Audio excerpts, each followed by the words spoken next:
Menjijikkan, niat busuk nyinyiri proyek kereta cepat Jakarta-Bandung, Anies malah dibungkam PT KAI langsung, giring opini kereta Parahyangan mau dihapus? Setuju aja sih Kak, karena kalau keefisienan waktu ya Kak, soalnya kan aku kerja juga gitu, bolak-balik, kadang kita harus on time juga. Juga sebagai operator yang sebagai BUMN juga tentunya akan mengikuti arahan ataupun keputusan dari pemerintah. Intinya sekarang sebelum diputuskan apakah akan berhenti atau jalan, kami akan memberikan layanan yang terbaik kepada masyarakat pengguna jasa kereta api tersebut. Sepertinya publik Indonesia harus berpikir ulang untuk memilih sosok presiden yang seperti ini. Dan terutama untuk para pendukung Anies, berhentilah untuk mengumandangkan calon kalian adalah calon presiden yang sederhana dan anti oligarki. Kalau masih doyan kemewahan dan gemerlap politik ala sultan. Bakal calon presiden usungan Partai Nasdem, Anies Baswedan menghadiri acara Jalan Sehat bersama dengan ribuan pendukungnya di Stadion Sijalak Harupat Soreang Kabupaten Bandung, Jawa Barat, Minggu 22 Januari 2023. Ketika balik ke Jakarta, Anies tidak menggunakan kendaraan pribadi. Ia memilih naik kereta Argo Parahyangan dari stasiun Bandung menuju stasiun Gambir, Jakarta Pusat. Kereta Argo Parahyangan menjadi salah satu transportasi favorit warga Jakarta ataupun Bandung ketika bepergian, lantaran terbebas dari macet. Selain itu, bonus pemandangan alam selama perjalanan 3 jam membuat penumpang menjadi senang untuk naik kereta tersebut.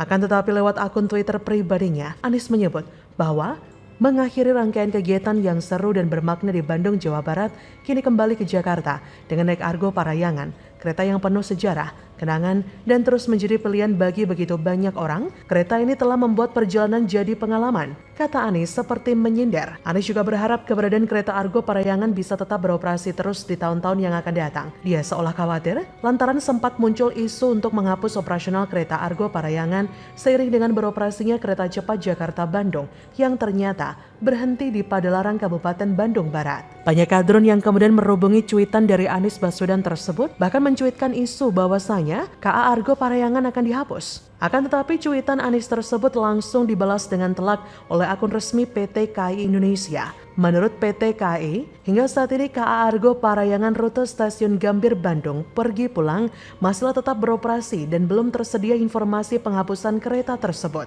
Jadi fix ya, banyak kadrun yang kepanasan lalu menyebarkan isu bahwasanya kereta Argo Parahyangan akan dihapus. Padahal hal tersebut tidaklah benar. Kemudian beberapa warganet yang waras langsung terpantik untuk mengaitkan komentar Anies dengan kereta cepat Jakarta-Bandung. Salah seorang warganet membelah cuitan Anies tersebut seperti berikut ini. Saat Anda bicara begini semakin kentara kalau Anda tidak akan melanjutkan program berkesinambungan pembangunan nasional. Mau nyindir kereta cepat kan? Akun yang lain juga langsung mengaitkan komentar Anies terkait kereta Argo Parahyangan dengan kereta cepat yang akhirnya dibangun dengan dana APBN meski awalnya bersifat B2B. Tenang Pak, nanti kalau kereta cepat sudah mulai beroperasi perjalanan Jakarta-Bandung makin nyaman dan tentunya nggak makan waktu lama. Jadi nantinya kegiatan produktif nggak akan kepotong sama lamanya perjalanan. Oh iya Pak, kalau kita mau maju kita harus siap upgrade. Anies ini memang sepertinya sengaja menyindir proyek kereta cepat. Pasalnya Anies sebelumnya memang getol menolak program tersebut. Baginya, alat transportasi itu kan kaki ya, jadi sudah pasti program-program pemerintah yang sudah baik nggak akan dilanjutkan.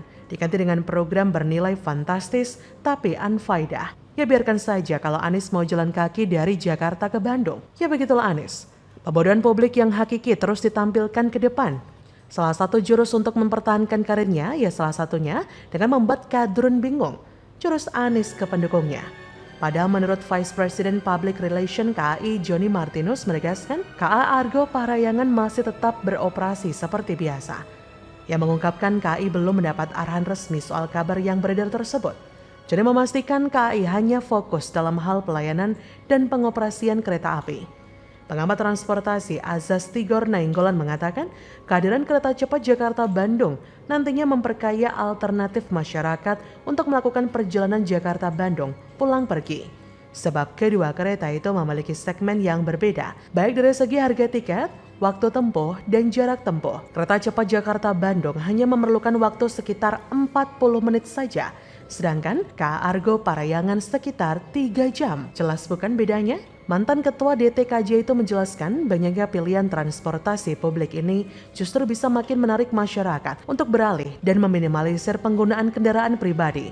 Apalagi ke depannya, ada jalan tol Jakarta-Bandung yang secara waktu hanya cukup ditempuh selama waktu 1 jam saja. KA Argo Parayangan akan tetap digandrungi masyarakat pengguna transportasi publik dengan tujuan tertentu atau dengan tarif yang lebih murah. Meskipun nantinya, pekerja yang pulang pergi Jakarta-Bandung dalam 1 hari akan menyusut. Tapi toh, waktu yang terbuang percuma akan terpangkas dengan baik. Betul bukan? Jadi bagaimana menurut Anda?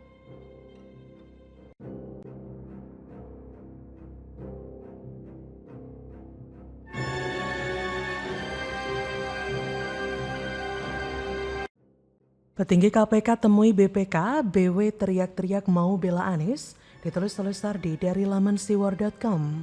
Seperti yang sekarang dilakukan. Jadi kira-kira sih sebenarnya itu dokumen kita kasih, mari silakan diperiksa. Kalau ada yang diperlukan lagi, kita akan berikan semuanya.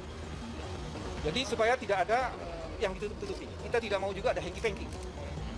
Terus ada juga ex KPK, Bambang Wijoyanto. Dia bilang jangan sampai ini dijadikan politisasi. Belum laporan keuangan Formula E tuntas, Anies Baswedan tampaknya akan diganggu terus. Tidurnya akan dibuat tidak nyenyak sebelum dia bisa menemukan jalan keluar untuk mempertanggungjawabkan kekacauan Formula E. Nah, apalagi ini masalah dugaan korupsi Formula E. Yang peran pentingnya ya ada di Anies. Kenapa jadi kesannya KPK yang perlu Bambang? Lu yang perlu Bang. Penanganan kasus Formula E terlalu berbelit dan lama. Jauh sebelum Anies lengser, kasus ini sudah di-blow up sampai sedemikian rupa, tapi tidak ada tindak lanjut yang serius terhadap kasus ini. Mari kita dengar dulu komplain dari mantan petinggi KPK Bambang Wijoyanto atau BW. BW mengungkap 3 orang petinggi KPK diduga mendatangi BPK untuk ekspos kasus dugaan korupsi Formula E. BW berkata, ada informasi berupa berita tentang perkembangan kasus Formula E. Informasi itu menyatakan ada 3 pimpinan KPK mendatangi BPK dan melakukan ekspos kepada anggota BPK mengenai kasus tersebut. Tujuannya adalah meminta BPK melakukan audit kerugian negara. Menurut dia, itu adalah bentuk perlawanan terhadap hukum, karena kerugian negara baru dapat dilakukan di tahap penyidikan, sedangkan kasus Formula E prosesnya masih ada di penyelidikan. Kata BW, jika informasi di atas dikaitkan dengan kasus Formula E di mana kasus masih dalam tahapan penyelidikan padahal belum ditemukan mens rea, maka pimpinan KPK telah melakukan tindakan sewenang-wenang dan melakukan pelanggaran hukuman. Ketidaklaziman ketiga, ada 3 pimpinan KPK yang hadir sendiri dalam ekspos, karena biasanya ekspos itu hanya dilakukan oleh Satgas penyelidik saja. Seluruh fakta di atas menegaskan jika pimpinan KPK telah melanggar sumpah-sumpahnya dan sekaligus melanggar asas proporsionalitas, akuntabilitas, dan kepastian hukum dalam menjalankan tugas dan kewajibannya. Kata BW dengan tegas. Kalau bersih, kenapa harus risih? Pendukung Anies selama ini membanggakan kasus dugaan korupsi di Formula E takkan bisa diusut karena tidak ada bukti. Mereka bilang buktinya adalah pengusutan sangat lama karena bukti memang tidak ada. Tapi lucunya begitu KPK bergerak, ada yang menjerit duluan dengan menyimpulkan Anies mau dijegal. Kalau bersih, kenapa harus risih? Rakyat juga mau melihat apakah calon yang akan menjadi pemimpin negara ini bersih atau tidak. Sudah cukup lama kasus ini bikin banyak orang penasaran tanpa kejelasan akibat ketidaktransparan dari Anies. Kalau bersih justru harusnya berani dong tantang KPK untuk membuktikan bahwa semua itu fitnah, bukan teriak dizolimi duluan. Kalau memang tidak ada kerugian, Anies aman. Yang teriak-teriak jegal mungkin bisa jadi sudah tahu kalau ada kerugian dan kejanggalan, makanya teriak tanpa henti dan ngomel gak jelas merasa dikriminalisasi, juga play victim. BW sepertinya memang dipersiapkan atau diinstruksikan untuk menjerit jika KPK mulai bergerak selangkah lebih maju. Pokoknya Bapak Yohanes tidak boleh diperiksa karena dia tidak bersalah. Semua itu cuma fitnah dan konspirasi untuk menjegal Anies. Lagi pula kalau KPK minta audit, minta ke siapa lagi kalau bukan KPK? Masa mintanya ke pasukan 212? Atau maunya BW adalah KPK meminta hasil audit ke BW yang jelas-jelas pasti akan menguntungkan Anies? Ya nggak gitu juga kali. Kalau saya nggak salah ingat sampai saat ini laporan pertanggungjawaban Formula E saja masih belum jelas. Banyak kejanggalan. Bukti bayar saja masih goib dan misterius seolah dibuang ke segitiga Bermuda. BW ini termasuk salah satu orang yang nggak jelas kerjaannya sejak direkrut KPK. Kerjaan anggota TGUPP saja nggak jelas. seolah hanya untuk belas budi politik. Bidang pencegahan korupsi, tapi bocor anggaran pun tidak bisa dicegah. Situ kerja atau hanya duduk manis makan gaji buta dari uang rakyat? Meski banyak yang agak pesimis dengan kinerja KPK belakangan ini, tapi kalau KPK mau bergerak melangkah, setidaknya kita apresiasi.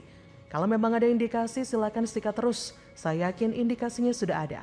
Mungkin bukti masih harus diperkuat lagi agar tidak terjadi manuver licik dari kubu sebelah yang sepertinya siap memutarbalikkan fakta dan narasi. BW ini semakin dicurigai seolah ditugaskan untuk mencegah agar Anies aman-aman saja.